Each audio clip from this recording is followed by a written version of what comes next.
8 de maio de 2017, TV Bancários está aqui no Senado e fez uma entrevista exclusiva com o senador Paulo Paim sobre reforma trabalhista, que não deixou de falar em nenhum momento também sobre o escândalo contra o atual presidente Michel Temer.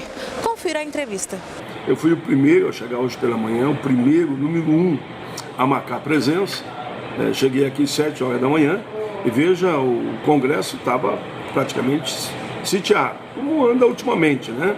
Mas hoje não dava nem para subir no gabinete, que a Polícia Federal estava fazendo uma varredura, se eu não me engano, no gabinete do senador Aécio Neves. É nesse período praticamente de exceção que a gente está vivendo e eles querem fazer reforma trabalhista e previdenciária. Não podem fazer, essa votação não pode acontecer, tem que ser sustada de imediato, enquanto eu espero que durante esta semana ou nesse fim de semana a gente possa ouvir uma notícia boa desse governo.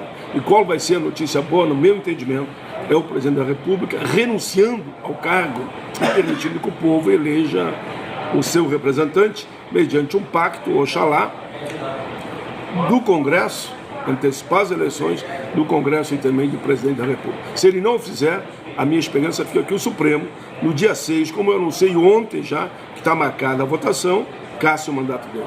Certo. E agora, focando, na reforma trabalhista, o que há por trás dessas reformas e o que significa elas, na sua visão? Olha, essa reforma trabalhista, tu tem que falar da trabalhista e da Previdência. Essa reforma trabalhista, não tem nenhuma dúvida, está cumprindo a visão e o pedido daqueles que patrocinaram o afastamento da presidenta Dilma, que foi a elite do empresariado nacional, comandado aí pela CNI, pela Fiesp, provavelmente, que alguém tinha que condenar. Essa reforma trabalhista rasga a CLT e todas as conquistas que nós tivemos desde a era Getúlio até hoje. Ela chega no absurdo de dizer nessa reforma deles, olha, o governo Temer, com todos os seus defeitos, que eu espero que vai embora logo, seja a semana que vem, ele mandou aqui a reforma trabalhista com 7 artigos. Sabe quantos essa Câmara dos Deputados apodrecida colocou na reforma? Mais de 100 artigos, mais de 200 mudanças. Lá chega a ter que mulher gestante tem que trabalhar em insalubre. O horário do seu almoço, olha você que trabalha aí na lei, numa correia de transmissão, seja numa montadora, numa fundição, eu trabalhei em fundição e forjaria, poderia ser 30 minutos. A carga horária poderá ser 12. Eles fazem 12 por 36, isso são exceções. Quando vocês abrigam essa possibilidade, vocês esquecem da fadiga em áreas onde o trabalhador não tem como ficar esse período todo. Vai aumentar os acidentes, vai diminuir a produtividade, inclusive. Todos perdem, mas quem mais perde é o trabalhador. Certo. Olha, a ultratividade, os acordos que eu fiz no ano anterior, no ano subsequente, se não houvesse entendimento, porque ficava valendo o acordo do ano passado. Agora não, desaparece tudo e eu volto para estaca zero.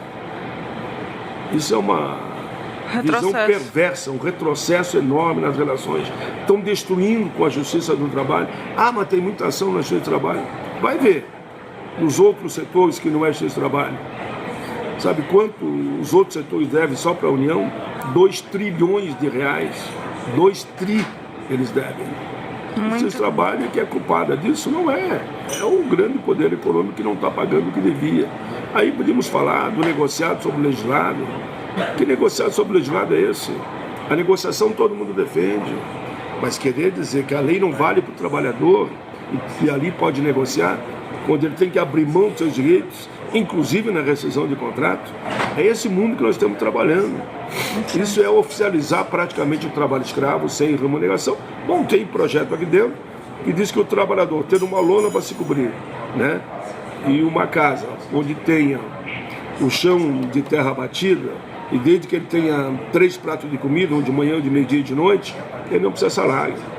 Tem aqui projeto para regulamentar o trabalho escravo. Essa reforma trabalhista é o fim do mundo. Tanto que nos debates que a gente tem feito aqui no Senado, eles perdem todos os debates. Perdem, ficam quietinhos, como diz o outro, e vão de cabeça baixa, saindo antes do debate terminar. Não teve um deles que ficou até o fim nos debates que nós realizamos aqui no Senado, que se sentem incompetentes para defender o indefensável. Certo. Essa é a reforma trabalhista deles. E só uma curiosidade, senador. Por mais que essas reformas, né, tanto a trabalhista quanto a da Previdência, sejam um desserviço à sociedade, por que a maioria, né, dessas autoridades parlamentares defendem?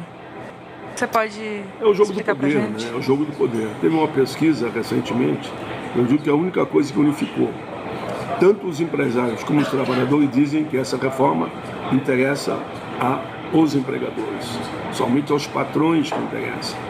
O que eles querem? Eles querem, com essas reformas, arrochar o salário do trabalhador. Por exemplo, a empresa terceirizada, que vai ser privilegiada nessa reforma, e vão terceirizar tudo, em média 30% a 40% a menos do salário que a empresa matriz.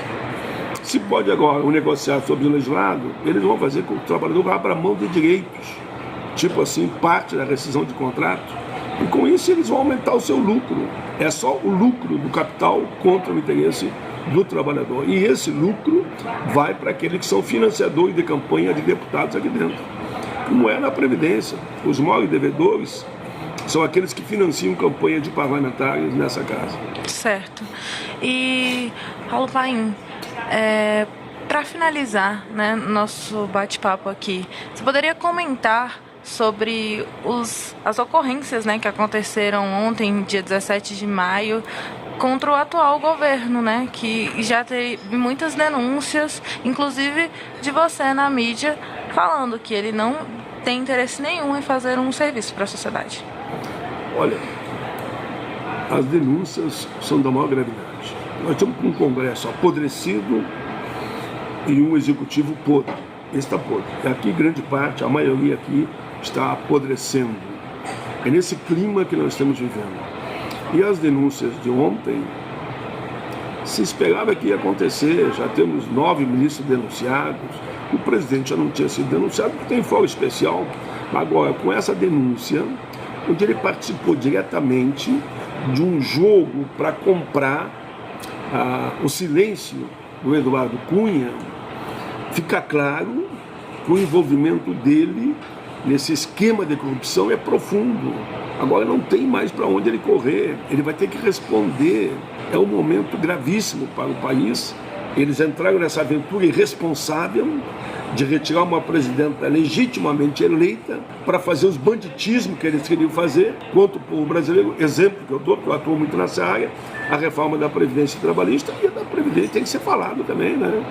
Olha, a Previdência interessa a quem? Resumindo, arrebenta com a Previdência, leva a Previdência à falência, o trabalhador vai perceber que com esses critérios que eles querem usar, você nunca vai poder se aposentar, entrega para o sistema financeiro. É a privatização da Previdência que esse governo estava também fazendo, vendendo a nossa Previdência para os banqueiros, que estão entre os maiores devedores. Eu presido a CPI da Previdência, eles estão entre os maiores devedores.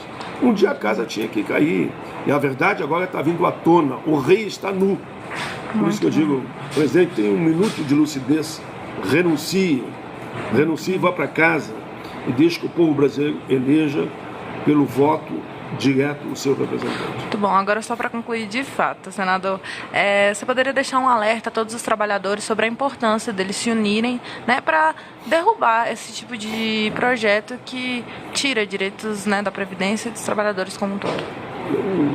O povo brasileiro, tenho certeza, mesmo aqueles que foram às ruas contra a presidenta Dilma, sabem que cometeram um erro. Hoje todos sabem. Hoje unifica a campanha que nós estamos fazendo contra esse governo ilegítimo Itaim. Eu tenho convicção disso.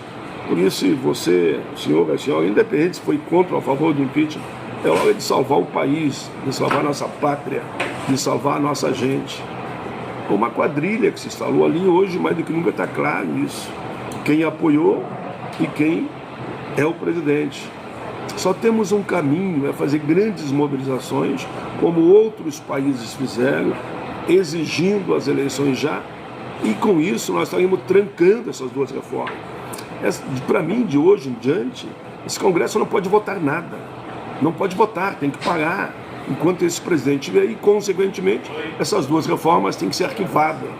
E nós partir para um debate sério e pontual sobre algumas atualizações que são legítimas, que você faça na CLT, mas não rasgar a CLT.